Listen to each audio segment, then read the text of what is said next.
4-5 minute এগুলো সিদ্ধ করে নিলাম। একটু উল্টে নেব। সিদ্ধ হয়ে গেছে, দেখুন কি সুন্দর ফুলে উঠেছে,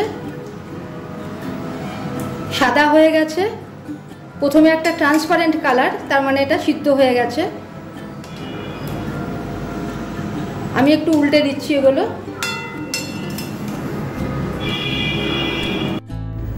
নমস্কার, আসান কুক ট্যুরে আপনাদের স্বাগত। এখন আমি সকালের একটা টিফিন বানাচ্ছি, সেটা ইচ্ছা করলে সন্ধেবেলাতেও খাওয়া যেতে পারে, স্ন্যাক্স মতো। তো দেখুন কিভাবে বানাচ্ছি, এবং এটা খুবই হেলদি খাবার, কোনো তেল মশলা সেরকম থাকছে না, সেই জন্যই বলছি হেলদি, আর খেতেও খুব সুস্বাদু। দেখুন এখানে আমি 3টে আলু সিদ্ধ নিয়ে নিয়েছি, একটু স্ম্যাশ করে নেবো এগুলোকে। এখানে 3টে কাঁচা লঙ্কা কুচি করে নিয়েছি, আর আলুটাও ঠিকমতো স্ম্যাশ করে নিয়েছি, একটু বড় বড় করে স্ম্যাশ করা আছে। এবার আসছি রান্নায়। গ্যাস জ্বেলে দিয়েছি, এতে দিয়ে দিচ্ছি সর্ষের তেল।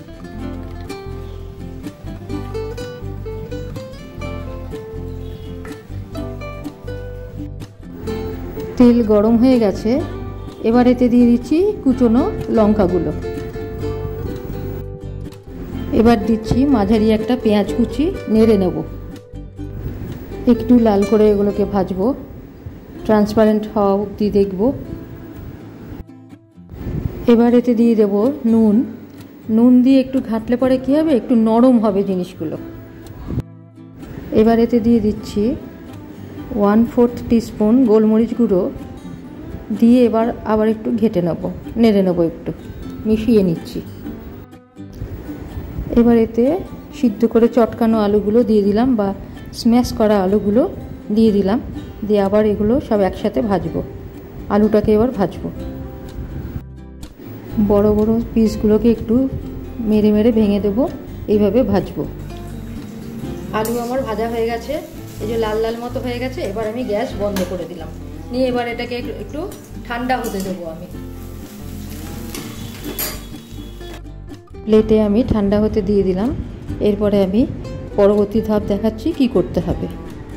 এবার এতে আমি 1 বাটি ময়দা নিয়ে নিলাম, আর এর অর্ধেক নেব আটা।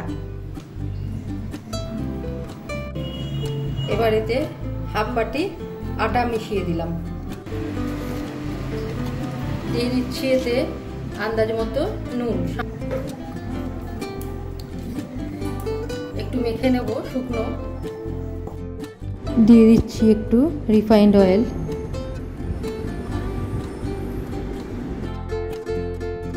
এবার তেল দিয়ে একটা শুকনো মেখে নেব, ঝুরঝুরে করে নেব। মাখা হয়ে গেছে, এবার এটাতে আমি জল ঢেলে মাখবো। মাখা হয়ে গেছে, এবার এটাতে আমি জল ঢেলে মাখবো।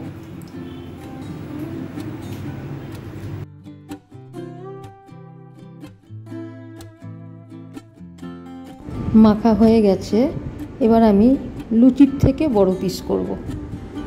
লুচির থেকে বড় পিস বানিয়ে নিয়েছি, এবার এগুলো আমি বেলবো।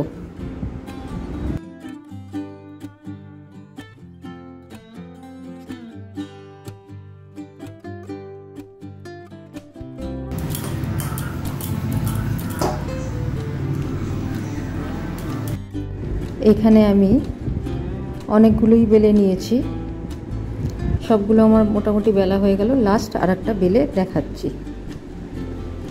খুব বেশি বড় সাইজ হবে না, আর খুব পাতলাও কিন্তু হবে না, রুটির মতো সাইজ হবে।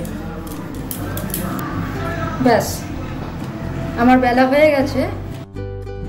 এবার এর মধ্যে আমি আন্দাজ মতো সেই আলু চোখা বা পুরটা, আলুর পুরটা দিয়ে দিচ্ছি, মাঝখানে একদম বসাবো। এবার এগুলোকে আমি ঘুরিয়ে ঘুরিয়ে এইভাবে বানাবো। কুচির মতো করে গোল করে ফোল্ডগুলো দিলে দেখতে ভালো লাগবে। এরপর মাথাটা কেটে দিয়ে কিন্তু ভালো করে চেপে দিতে হবে। আর একটা দেখাচ্ছি বানানো।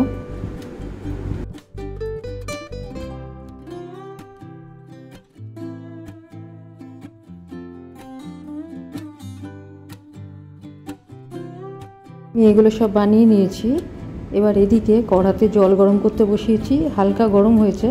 এবার আঁচটা বাড়িয়ে নেব, বাড়িয়ে বেশি গরম করে নেব। বেশি গরমে আস্তে আস্তে এগুলো ছেড়ে দিচ্ছি।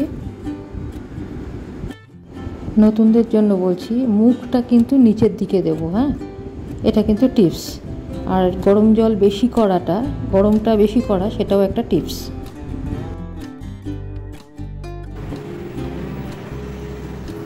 চার 5 মিনিট এগুলো সিদ্ধ করে নিলাম। একটু উল্টে নেব। সিদ্ধ হয়ে গেছে, দেখুন কি সুন্দর ফুলে উঠেছে,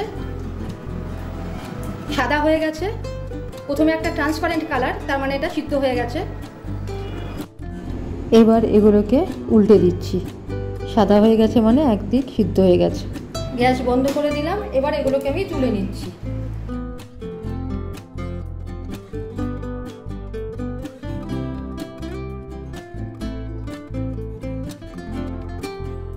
আমি একটা ননস্টিক তাওয়া বসিয়ে দিয়েছি। এতে দিয়ে দিচ্ছি রিফাইন্ড অয়েল।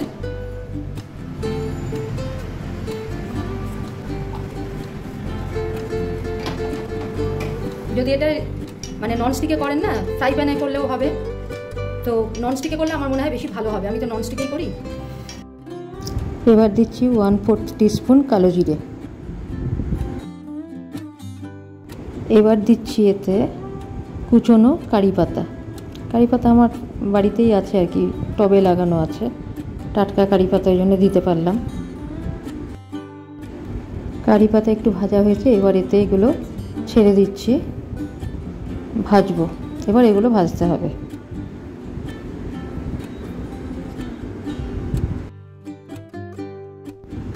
এবার এগুলো উল্টে পাল্টে একটু লাল করে ভেজে নেব।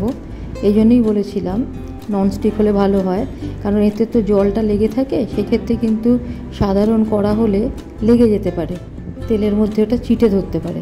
সেই জন্য ননস্টিক যদি থাকে তাহলে তাই করবেন। আর যদি সাধারণ হয় তাহলে অসুবিধা নেই, তেলটাকে একটু বেশি গরম করে নেবেন। দুদিক উল্টে পাল্টে লালচে করে ভেজে নেব। সিদ্ধ তো কড়াই রয়েছে, সেই জন্য একটু যদি কম ভাজা হয় তাতেও কোনো অসুবিধা নেই, তবে খেতে ভালো লাগবে একটু লাল করে ভাজলে। এবার ভাজা হয়ে গেছে, সব শেষে দিয়ে দিচ্ছি টমেটো সস। জাস্ট মাখিয়ে নেব, 2 পিঠ উল্টে পাল্টে টমেটো সসটা মাখিয়ে নেব। ভাজাও হয়ে যাবে তার সাথে, খেতে দুর্ধর্ষ লাগবে, দেখবেন।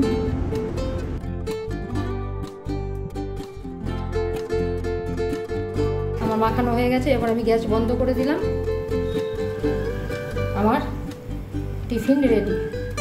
আমার বাঙালি পদ্ধতিতে momo, fried momo ready to serve. আজকের মতো এখানে রাখছি, পরে অন্য কিছু নিয়ে ফিরে আসছি। এটা তো আমার এক্সপেরিমেন্টাল রান্না, কি নাম দিই বলুন তো? আমার মনে হচ্ছে যদি এটার নাম দিই যে বয়েলড ফ্রাইড মোমো, তাহলে মনে হয় ঠিক হয়।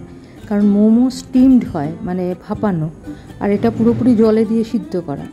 তো আমি এটার নাম দিচ্ছি বয়েলড ফ্রাইড মোমো। খেতে ভালো হয়, খেয়ে দেখবেন, কমেন্টে জানাবেন, লাইক শেয়ার সাবস্ক্রাইব করবেন। আজকের মতো এখানে রাখছি, ধন্যবাদ।